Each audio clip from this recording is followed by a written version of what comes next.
మన ఇంగ్లీష్ తప్పులు లేకుండా ఫ్లూయెంట్గా మాట్లాడాలనుకున్నట్లయితే ఖచ్చితంగా సెంటెన్స్ని ఎలా ఫ్రేమ్ చేస్తారు ఇంగ్లీష్లో అనే విషయం తెలుసుండాలి.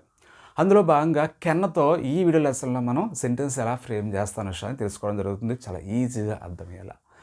So without wasting time let's get started. Welcome back to our channel learn English thank you. Friends, మీరు సీరియస్గా ఇంగ్లీష్ నేర్చుకోవాలనుకున్నట్లయితే, అది కూడా చాలా ఈజీగా నేర్చుకోవాలనుకున్నట్లయితే learn English thank you channel subscribe చేసి వీడియోస్ వాచ్ చేస్తున్నాను. అలాగే మీ ఫ్రెండ్స్ కూడా ఇలాంటి వీడియోస్ షేర్ చేస్తున్నాండి.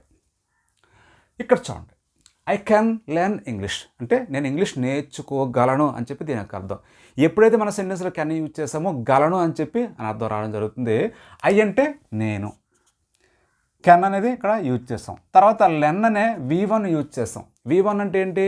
వెబ్ యొక్క ఫస్ట్ ఫామ్. అంటే ఏదైనా మనం వెబ్ తీసుకున్నట్లయితే ఆ వెబ్ యొక్క ఫస్ట్ ఫామ్నే మనం V1 అంటాం. ఐ కెన్ లెర్న్, నేను నేర్చుకోగలను ఏంటి? ఇంగ్లీష్. నేను ఇంగ్లీష్ నేర్చుకోగలనని చెప్పి ఈ విధంగా చెప్పాం. మరి నేను ఇంగ్లీష్ నేర్చుకోలేనని చెప్పాలి. అలాంటప్పుడు మనం కెన్న తర్వాత నాట్ యాడ్ చేయాలి. దాన్ని మనం స్పోకెన్ ఇంగ్లీష్లో కుదించి కాంట్గా చెప్తాం. ఏమని చెప్తాం? కాంట్. అంటే can't means cannot. So I can't learn English. I can't learn English అంటే నేను ఇంగ్లీష్ నేర్చుకోలేనని చెప్పి దాని యొక్క అర్థం. నేర్చుకోగలను అంటే ఐ కెన్ లెర్న్, నేర్చుకోలేను అంటే ఐ కాంట్ లెర్న్. సో ఇక్కడ ఐ సబ్జెక్ట్, ఇక్కడ కాంట్ యూజ్ చేసి ఇలా మనం V1 యూజ్ చేస్తాం. ఇక్కడ అబ్జర్వ్ చేయండి మీరు, పాజిటివ్లో అయినా నెగిటివ్లో అయినా మనం V1 యూజ్ చేస్తాం. అయితే రెండింటికి డిఫరెన్స్ ఏంటంటే, ఇక్కడ కెన్న తర్వాత నాట్ యూజ్ చేస్తాం, ఇక్కడ కెన్న తర్వాత ఏవి యూజ్ చేయం, అంటే నాట్ యూజ్ చేయం, అంతే difference. So I can learn English, నేను ఇంగ్లీష్ నేర్చుకోగలను. ఐ కాంట్ లెర్న్ ఇంగ్లీష్, నేను ఇంగ్లీష్ నేర్చుకోలేని చెప్పి ఇలా చెప్పాం.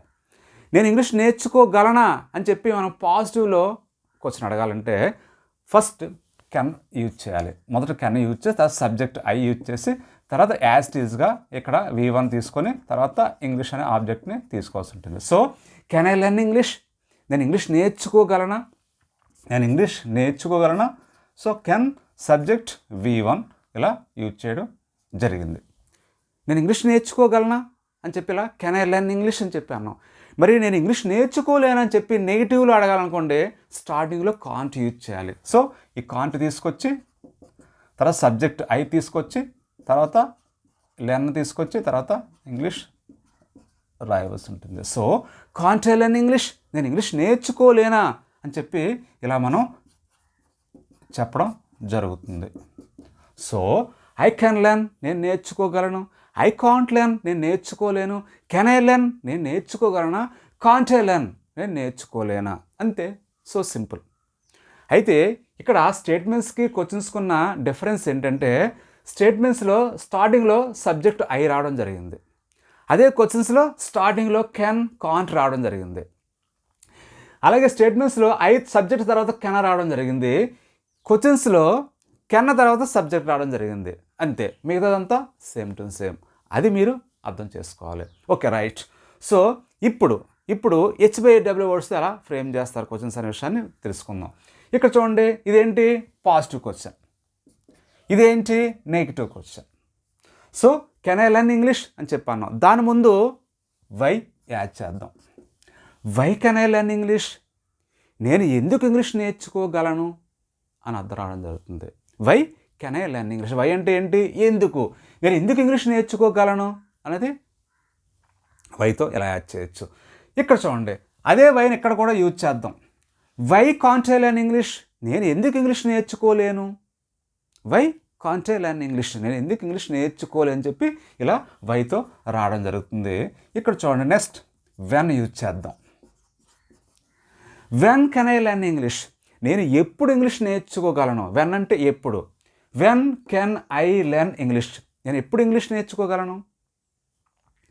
మరి నేను ఎప్పుడు ఇంగ్లీష్ నేర్చుకోలేను అని చెప్పేటప్పుడు when can't I learn English అని చెప్పి చెప్పాల్సి ఉంటుంది.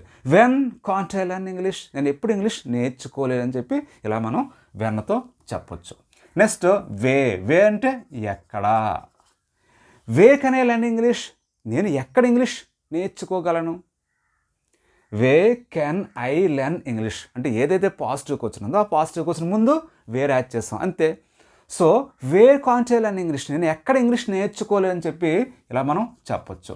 సో ఇలా మనం బోత్ వేస్లో అంటే పాజిటివ్ క్వశ్చన్స్ ఫ్రేమ్ చేయొచ్చు, నెగిటివ్ క్వశ్చన్స్ ఫ్రేమ్ చేయొచ్చు ఇలా HYAW వర్డ్స్తో. నెక్స్ట్ వన్ హౌ అంటే ఎలా. How can I learn English, నేను ఎలా ఇంగ్లీష్ నేర్చుకోగలను. How can't I learn English, నేను ఎలా ఇంగ్లీష్ నేర్చుకోలేను. Simple, very very simple, so simple. చూడండి, how can I learn English, నేను ఎలా ఇంగ్లీష్ నేర్చుకోగలను. How can't I learn English, నేను ఎలా ఇంగ్లీష్ నేర్చుకోలేను. ఇలా మనం చాలా సింపుల్గా ఈ HYAW వర్డ్స్తో మనం క్వశ్చన్స్ ఫ్రేమ్ చేయొచ్చు. నెక్స్ట్ హూ అంటే ఎవరు. ఎవరు అని మనం సబ్జెక్ట్ని యూజ్ చేసేటప్పుడు ఇక్కడ ఐని మనం యూజ్ చేయం. So who can learn English, ఎవరు ఇంగ్లీష్ నేర్చుకోగలరు. హూ కాంట్ లెర్న్ ఇంగ్లీష్, ఎవరు ఇంగ్లీష్ నేర్చుకోలేరని చెప్పి ఇలా మనం హూతో చాలా ఈజీగా చెప్పొచ్చు. అయితే హూ చెప్పేటప్పుడు ఇక్కడ మనం సబ్జెక్ట్ని తీసేస్తాం, ఎందువల్లంటే హూలోనే సబ్జెక్ట్ ఉంది కాబట్టి. ఓకే, నెక్స్ట్ వన్ వాట్ అంటే ఏంటి. So what can I learn అంటే వాట్ యూజ్ చేసేటప్పుడు ఇంగ్లీష్ని తీసేస్తాం. So what can I learn అంటే నేను ఏంటి నేర్చుకోగలను, నేను ఏంటి నేర్చుకోగలను ఇలా చెప్పాం. So what can't I learn, నేను ఏంటి నేర్చుకోలేను. వాట్ కాంట్ ఐ లెర్న్, నేను ఏంటి నేర్చుకోలేను అంటే మనం హూ యూజ్ చేస్తే సబ్జెక్ట్ తీసేస్తాం, వాట్ యూజ్ చేస్తే చివరి ఆబ్జెక్ట్ని తీసేస్తాం. So what can I learn, నేను ఏంటి నేర్చుకోగలను. వాట్ కాంట్ ఐ లెర్న్, నేను ఏంటి నేర్చుకోలేను. ఇలా మనం హూ వాట్తో కూడా మనం ఈజీగా క్వశ్చన్స్ ఫ్రేమ్ చేయొచ్చు. ఇలా చాలా సింపుల్గా మీరు కెన్తో స్టేట్మెంట్స్ క్వశ్చన్స్ అనేవి ఈజీగా ఫ్రేమ్ చేయొచ్చు. ఫ్రెండ్స్, ఇప్పుడు మీకు కొన్ని ప్రాక్టీస్ సెంటెన్స్ ఇవ్వడం జరుగుతుంది, వాటికి మీరు ఆన్సర్స్ కమెంట్స్ రూపంలో తెలియచేయండి. నేను ఎలా వెళ్ళగలను, నేను ఎప్పుడు వెళ్ళగలను. నేను ఎలా వెళ్ళగలను, నేను ఎప్పుడు వెళ్ళగలను. ఈ రెండింటికి ఆన్సర్స్ మీరు కమెంట్స్ రూపంలో తెలియచేయండి. If you want to learn English easily, just watch videos on my YouTube channel, Learn English Thank you for watching.